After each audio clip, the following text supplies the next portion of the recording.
The Happy Prince. High above the city on a tall column stood the statue of the Happy Prince. He was gilded all over with thin leaves of fine gold. For eyes he had 2 bright sapphires, and a large red ruby glowed on his sword hilt. He was very much admired indeed. "He is as beautiful as a weathercock," remarked one of the town councillors, who wished to gain a reputation for having artistic tastes. "Only not quite so useful," he added, fearing lest people should think him unpractical, which he really was not. "Why can't you be like the Happy Prince?" asked a sensible mother of her little boy who was crying for the moon. "The Happy Prince never dreams of crying for anything."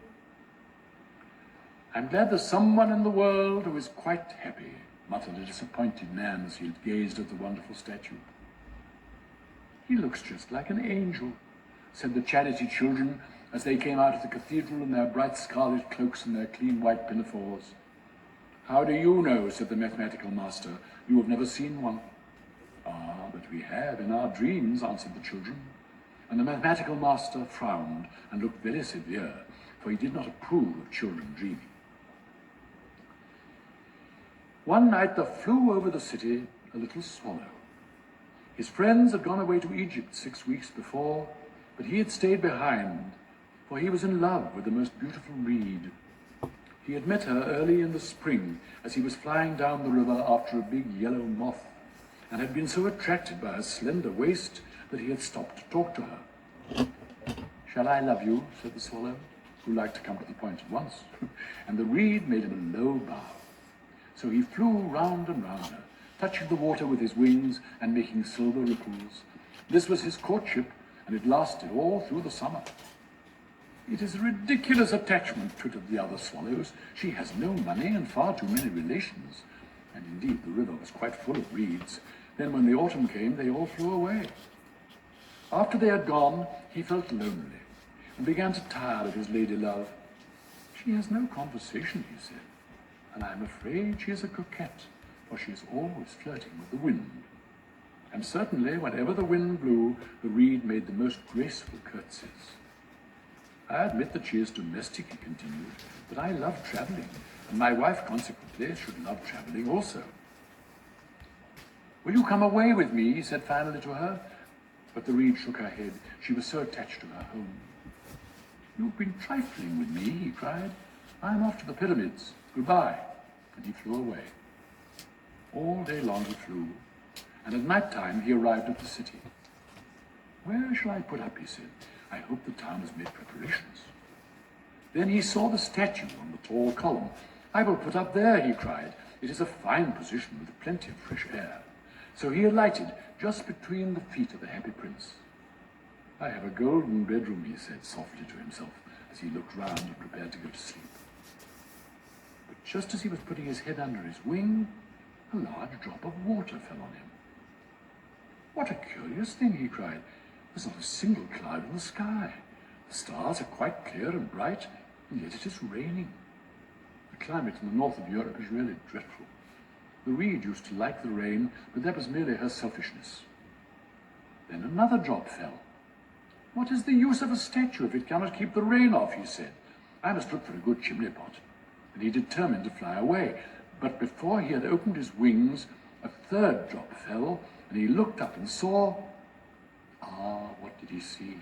The eyes of the Happy Prince were filled with tears, and tears were running down his golden cheeks. His face was so beautiful in the moonlight that the little swallow was filled with pity. "Who are you?" he said. "I am the Happy Prince." "Why are you weeping then?" asked the swallow. "You've quite drenched me." "When I was alive and had a human heart," answered the statue, "I did not know what tears were, for I lived in the palace of Sans Souci, where sorrow is not allowed to enter. In the daytime, I played with my companions in the garden, and in the evening I led the dance in the great hall. Round the garden ran a very lofty wall, but I never cared to ask what lay beyond it. Everything about me was so beautiful.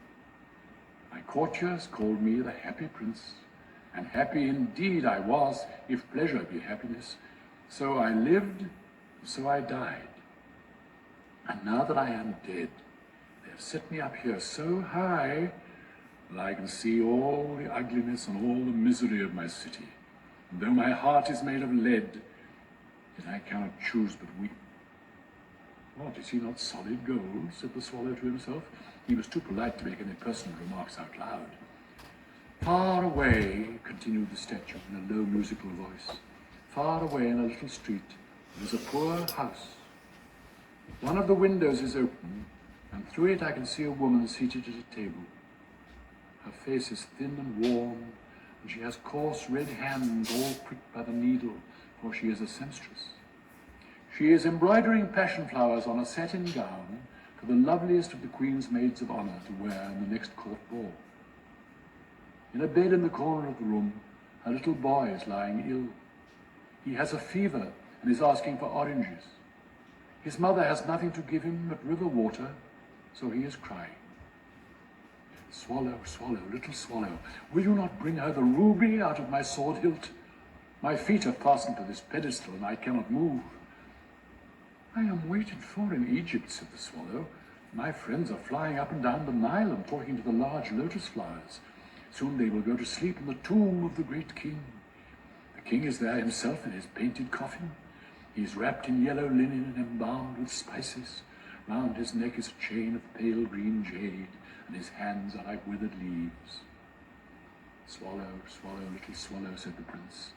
Will you not stay with me for one night and be my messenger? The boy is so thirsty, and the mother so sad. I don't think I like boys, answered the swallow. Last summer, when I was staying on the river, there were two rude boys, the miller's sons, who were always throwing stones at me. They never hit me, of course. We swallows fly far too well for that.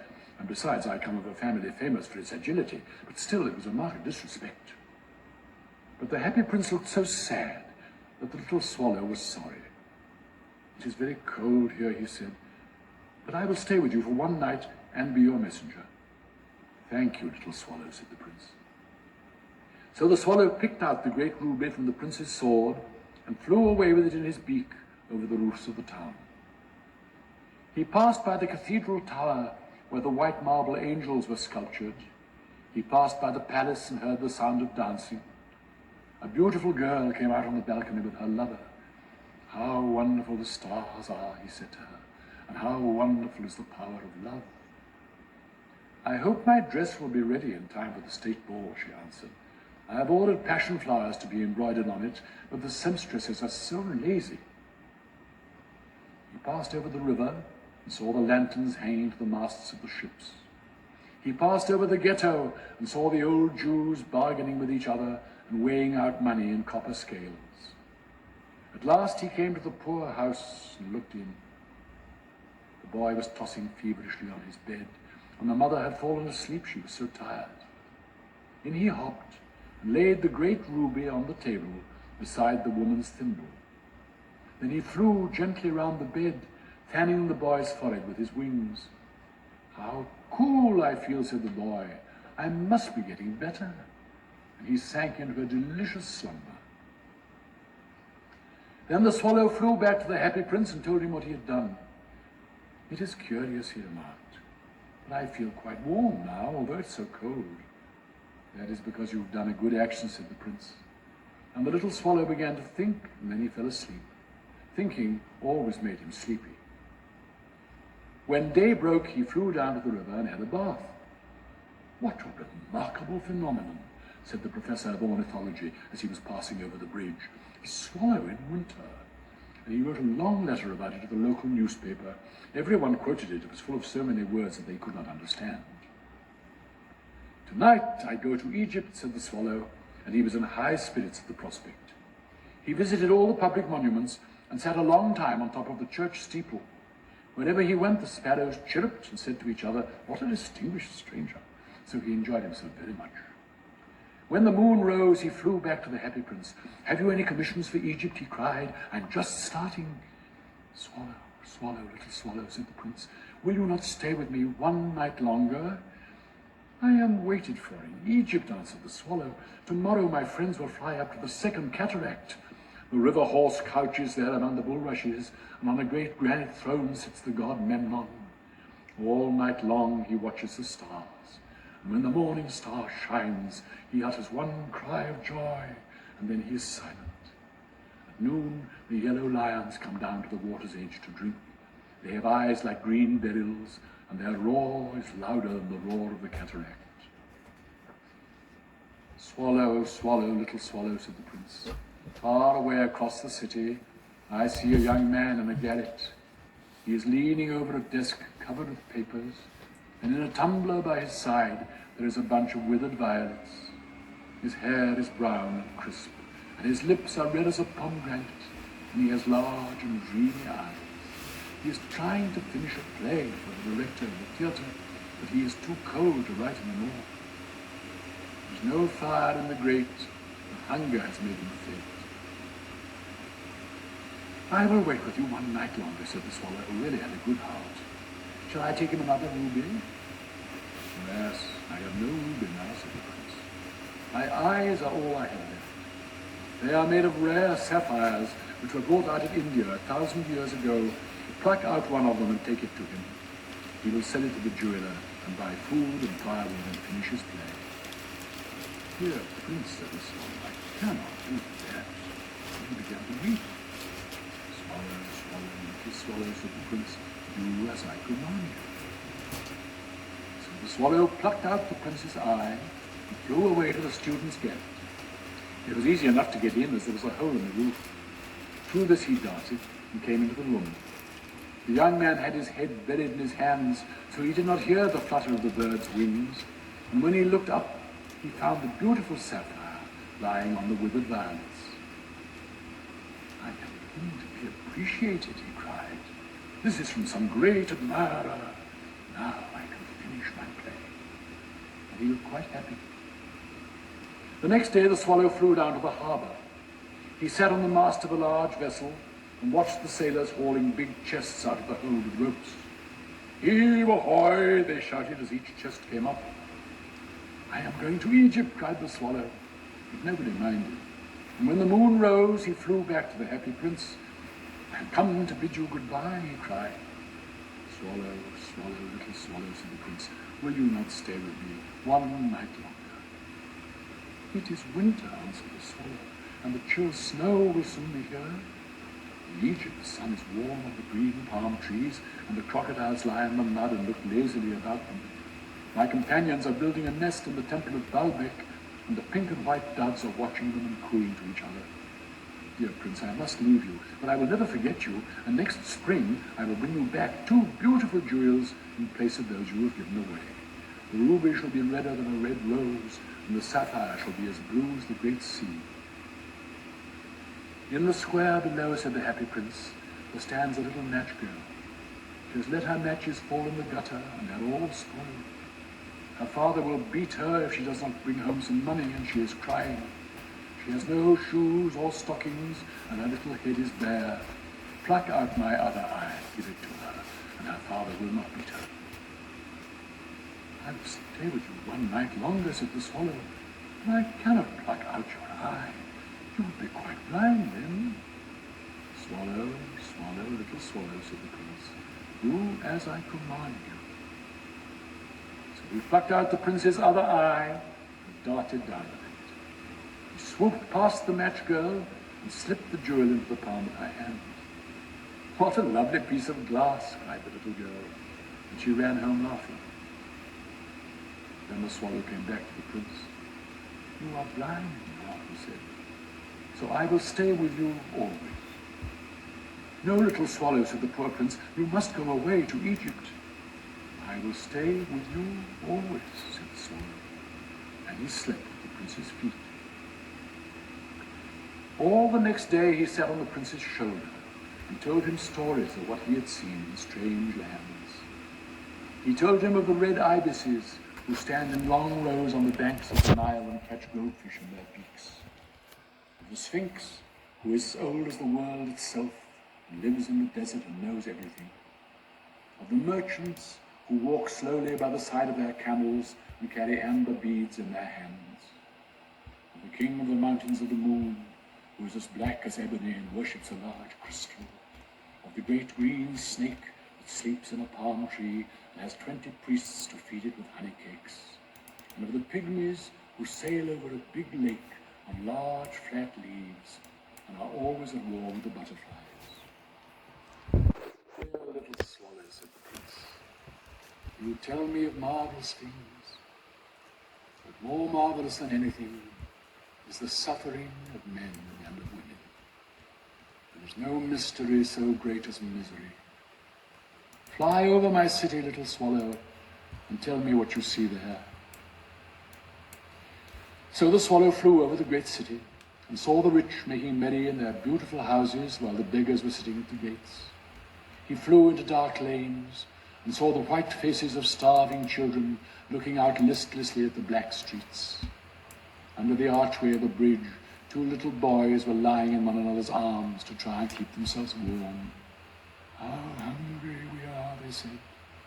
You must not lie here, shouted the watchman, and they wandered out into the rain. Then he flew back and told the prince what he had seen. I am covered with fine gold, said the prince. You must take it off, leaf by leaf, and give it to my poor. The living always think that gold can make them happy. Leaf after leaf of the fine gold the swallow picked off, till the happy prince looked quite dull and grey. Leaf after leaf of the fine gold he brought to the poor, and the children's faces grew rosier, and they laughed and played games in the street. We have bread now, they cried. Then the snow came, and after the snow came the frost. The streets looked as if they were made of silver, they were so bright and glistening. Long icicles like crystal daggers hung down from the eaves of the houses. Everybody went about in furs, and the little boys wore scarlet caps and skated on the ice. The poor little swallow grew colder and colder, but he would not leave the prince. He loved him too well. He picked up crumbs outside the baker's door when the baker was not looking, and tried to keep himself warm by flapping his wings. But at last he knew that he was going to die. He had just strength to fly up to the prince's shoulder once more. Goodbye, dear prince, he murmured. Will you let me kiss your hand? I am glad that you are going to Egypt at last, little swallow, said the prince. You've stayed too long here, but you must kiss me on the lips, for I love you. It is not to Egypt that I am going, said the swallow. I am going to the house of death. Death is the brother of sleep, is he not? And he kissed the happy prince on the lips and fell down dead at his feet. At that moment, a curious crack sounded inside the statue as if something had broken. The fact is that the leaden heart had snapped right in two. It certainly was a dreadfully hard frost. Early the next morning, the mayor was walking in the square below in company with the town councillors. As they passed the column, he looked up at the statue. Dear me, how shabby the happy prince looks, he said. How shabby indeed, cried the town councillors, who always agreed with the mayor, and they went up to look at it. The ruby has fallen out of his sword. His eyes are gone, and he is golden no longer, said the mayor. In fact, he is little better than a beggar. Little better than a beggar, said the town councillors. And here is actually a dead bird at his feet, continued the mayor. We must really issue a proclamation that birds are not to be allowed to die here. And the town clerk made a note of the suggestion. So they pulled down the statue of the happy prince. As he is no longer beautiful, he is no longer useful, said the art professor at the university. Then they melted the statue in a furnace, and the mayor held a meeting of the corporation to decide what was to be done with the metal. We must have another statue, of course, he said, and it should be a statue of myself. Of myself, said each of the town councillors, and they quarrelled. When I last heard of them, they were quarrelling still. What a strange thing, said the overseer of the workmen at the foundry. This broken lead heart will not melt in the furnace. We must throw it away. So they threw it on a dust heap, where the dead swallow was also lying. "Bring me the two most precious things in the city," said God to one of his angels. And the angel brought him the leaden heart and the dead bird. "You have rightly chosen," said God. "For in my garden of paradise this little bird shall sing forevermore, and in my city of gold the happy prince shall praise me."